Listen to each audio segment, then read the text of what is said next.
This is a presentation of the Westwood Planning Board's warrant article previews for town meeting at May 19, 2025.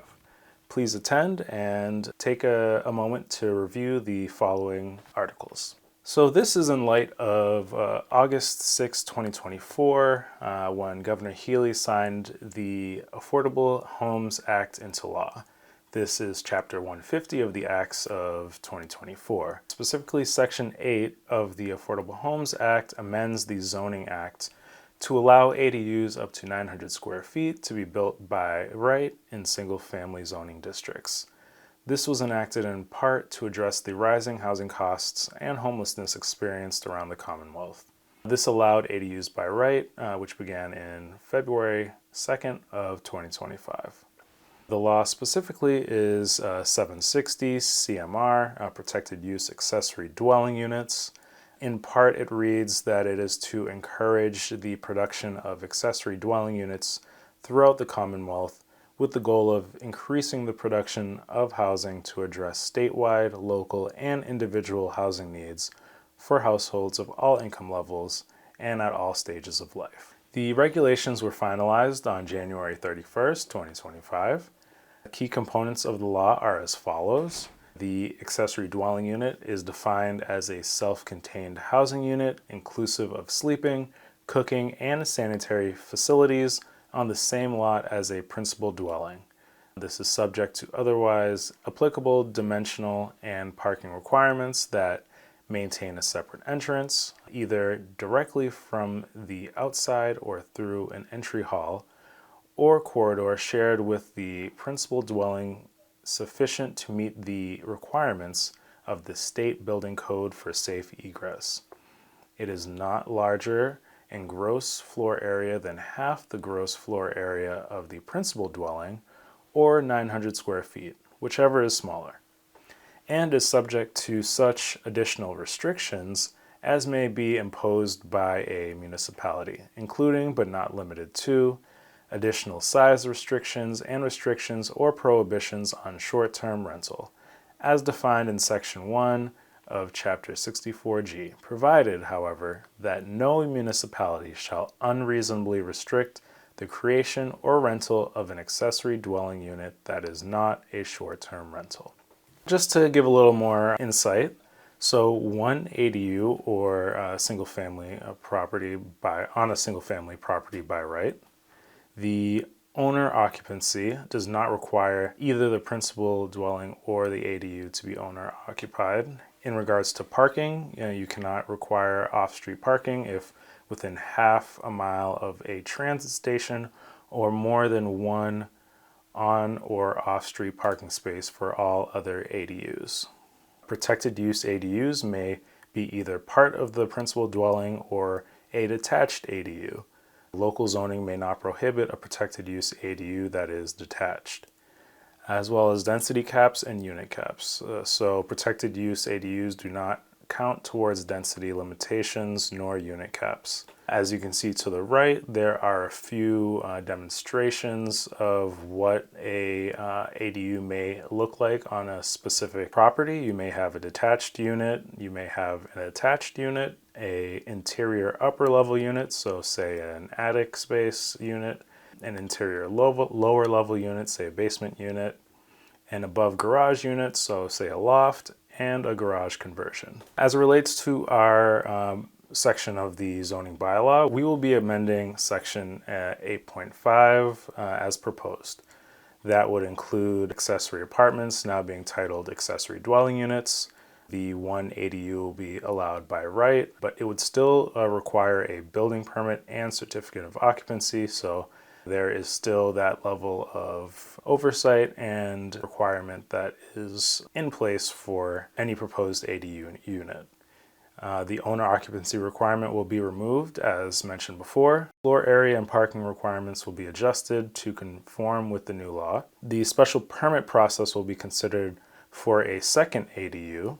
The AGU's office has actually conducted a pre-review of the draft ADU bylaw, and there were no issues at present when that pre-review was taken place. And so we have proposed and continue to propose what is before you today. All right, and we are on to Planning Board Article 29. This is to remove the major business development section of the zoning bylaw.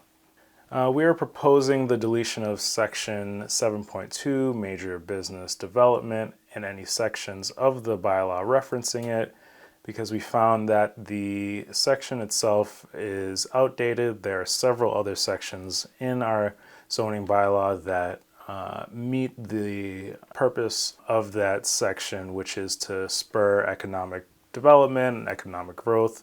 We have the section 9.5, flexible multiple use overlay district, FMUOD, and section 9.7, University Avenue mixed use district, UAMUD, again, which both spur and regulate economic development as intended by this outdated section. The biggest concern that we had with this section is that not only is it outlined in section 7.2, but it is also in section 4, the use regulations, and allowing it as a use proposes a liability and could open the door for unallowed uses in our zoning bylaw altogether. So because of that liability, we felt it was of importance to remove it. We will move on to Article 30. This is to rezone 216 to 310 Providence Highway. This Article 30 is to rezone 216 to 310 Providence Highway from Single Residence B to Highway Business B. This request was made by the property owners at Lambert's, recently changed ownership, and the Planning Board felt like the proposal was in line with the Planning Board's mission to foster more economic growth and also look out for the residential sections of our town. The current parcel is a pre-existing nonconformity, so it does operate and run as a business parcel. However, it is zoned as a residential parcel. This would align the parcel with its current use, and it would encourage potential physical improvements and investments by the property. So this would allow for changes to the facade. This would allow for updates to the lighting to ensure that there isn't excessive light pollution that falls on the abutting parcels and abutting residences. This would also be able to allow for potential updates to stormwater so that it reduces runoff to other properties and can bring the site into the current standards for stormwater runoff. We felt that all these things were net benefits and thus have this proposal before you. As you can see here, this parcel outlined in red is the Lambert's Plaza parcel, which is being proposed for the rezoning. The next article is Article 31. Our Housing and Land Use Planner, Amanda Wolf, has presented a short presentation to go over the affordable housing. At this coming town meeting, residents will have the opportunity to vote on Planning Board Article 2 regarding zoning bylaw amendments to affordable housing. The income and price limits for affordable housing are based on the Area Median Income, or AMI. The AMI is not calculated by town or even county, but rather by the larger metro area encompassing all of eastern Massachusetts and a portion of New Hampshire. Westwood is in the region known as the Boston-Cambridge-Quincy Metropolitan Statistical Area, or BCQ. This number is recalculated annually by the Department of Housing and Urban Development. The current zoning bylaw requires that any development with 8 or more units must make 15% of all units affordable to households earning 80% AMI, regardless of whether it is in our affordable rental or affordable homeownership program. The requirements for affordable homeownership will not change under the proposed bylaw to ensure that those who buy an affordable home can be successful homeowners. For rentals, 15% of the units will also still be affordable, but there will be greater variability. The first and second required affordable unit will remain at 80% AMI. The third unit will be 50% AMI. The fourth unit will be 30% AMI. The 5th through 10th unit will be 80% AMI. Then this repeats in a 2-1-1-6 pattern, starting with the next 2 units at 80% AMI. We'll explain more about this shortly. It's important to understand how affordable housing serves the community.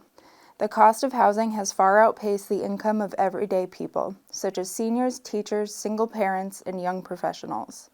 As of January 2025, Social Security retirement benefit for seniors is only $21,712.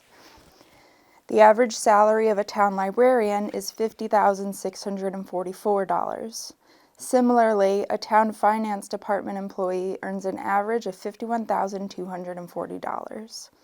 The average salary of a Department of Public Works employee is $71,079, while town police officers have an average salary of $77,200. In 2025, the income limit for one person at 80% AMI is over $90,000, far above the examples we just gave. The rent for affordable housing is based on the income limits. The higher the income limit, the higher the rent. The proposed bylaw takes the existing requirement and adds 50 and 30% AMI to align with average earnings. The income limit for 50% AMI is closer to the average income of a finance department employee or librarian in Westwood at nearly $58,000, while the 30% AMI income limit is more closely aligned with average Social Security earnings at just under $35,000. These changes make affordable housing truly affordable for teachers, single parents, police officers, seniors, and other integral members of our community. Let's take a step back to understand what this looks like. Say you have 2 buildings with 25 housing units in each. Under the current zoning, 4 of those units would have to be at 80% AMI, while the remaining 21 would be market rate. If you apply the proposed zoning to the second building, 2 units will be 80% AMI, 1 unit will be 50% AMI, and 1 unit will be 30% AMI, resulting in 4 total affordable units just as before. Just as in the current zoning, the remaining 21 units would be market rate. As a recap, the same percentage of units will be affordable. The difference is that the housing will be more affordable to members of our community most impacted by the rising cost of housing. A full copy of the proposed article language can be found on the town website. Have questions? Contact Town Planner Elijah Romulus and Housing and Land Use Planner Amanda Wolf using the emails on your screen. Next, we have Article 32. This is housekeeping. These housekeeping articles are to amend various sections of our zoning bylaw. This is a standard that has been included over the years. Really, these look to update any errors, any spelling errors, any inconsistencies, any grammatical errors that are found, or things to clarify sections for a better understanding. So there are various parts that you can take a look at in your mailings that you have before town meeting. And that concludes our presentation from the Westwood Planning Board for the warrant article previews for town meeting on May 19th, 2025. We thank you for your time and attention to this, and we encourage you and everyone else to attend May 19th and exercise your right to vote. Thank you.